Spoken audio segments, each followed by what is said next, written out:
HR, votre chroniqueur. Alors pour une fois, je n'ai pas été voir le nouveau Marvel en avant-première ni le jour de sa sortie. Le film est sorti le 25 et je viens de le voir aujourd'hui. De ce fait, je pense que vous avez eu pléthore d'avis sur ce film, mais comme d'habitude, je vais vous donner mon propre ressenti. À la différence, c'est qu'ici et là, je vais donner quelques spoils. Alors, pas sur les lignes scénaristiques, mais sur pas mal d'effets visuels. À commencer par l'ambiance rétro.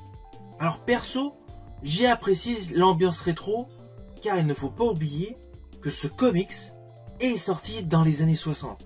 Du coup, il y a réellement l'ambiance années 60 durant tout le film. Ayant connu plus jeune les fameux téléviseurs avec les tuners, c'est assez rigolo d'en retrouver dans un film en 2025. Il y a énormément de petits détails, comme les yeux du robot qui fait équipe avec les 4 Fantastiques, qui est en fait une cassette audio. Voilà, il y a ici et là des petits détails que j'ai particulièrement aimés. En plus, contrairement à tous les autres Marvel, là on a le sentiment de sincérité familiale. On n'a pas l'origin story des personnages. Ah oui, c'est dit brièvement en ouverture de film par un présentateur télé.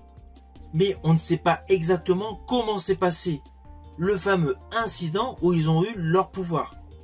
Là, le film se concentre essentiellement sur ce quatuor de super-héros qui sont déjà bien installés sur Terre. Enfin, une autre planète Terre. Mais avec des pays qui ont les mêmes noms qu'ici. Il y a les États-Unis, l'Angleterre, l'Allemagne, enfin bon. On retrouve les mêmes noms de pays. On s'en rend bien compte parce qu'à un moment précis dans le film, il y a des sortes de portails pour ouvrir un bouclier vers une autre dimension. Ils sont installés sur tous les continents, au cœur des villes les plus importantes. Ainsi, nous sommes dans un monde, on va dire, parallèle. Bref. Il y a donc une ambiance rétro qui est pas mal. Le côté de découvrir comment les super-héros deviennent super-héros, ça a été mis de côté de manière à être pleinement dans l'histoire. Ça, pour un Marvel, c'est innovant. Surtout que c'est le premier film mettant en scène les 4 Fantastiques portés par Pedro Pascal. Nous débutons avec de nouveaux personnages, mais pleinement dans l'histoire. Histoire qui est sur le fond assez simpliste. Il y a le fameux Galactus qui veut tout simplement dévorer le monde. Et le surfeur d'argent, enfin la surfeuse d'argent, sont tout simplement là pour annihiler cette Terre. Alors on pourrait se dire, le film va vite tourner en rond. Eh bien non. On est tenu en haleine. Pourquoi? Parce que tout simplement l'histoire est cohérente, il y a un réel travail sur les personnages, et il y a une élégance visuelle. Et in fine, l'histoire se concentre essentiellement sur l'enfant de l'homme élastique et de la femme invisible. Car justement cet enfant est particulier. Ah oui, je vous avais dit que je vous dirais quelques petits spoils. Mais bon, vous vous doutez forcément, l'enfant de 2 super-héros, naturellement, il n'est pas comme tous les enfants du monde. Ainsi, il y a une histoire cohérente avec une charge émotionnelle familiale. Alors c'est clair, il y a, comme dans tous les Marvel, beaucoup d'effets spéciaux, beaucoup d'effets visuels, des scènes d'action, des coups de laser, enfin bon.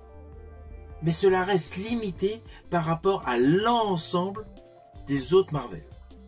Celui-ci est selon moi une très bonne surprise. Surtout que tout le côté visuel respecte pleinement le comics, et en plus, il y a la volonté de nous faire découvrir un multivers rempli d'aventures, permettant ainsi de coller pleinement à tous les autres films.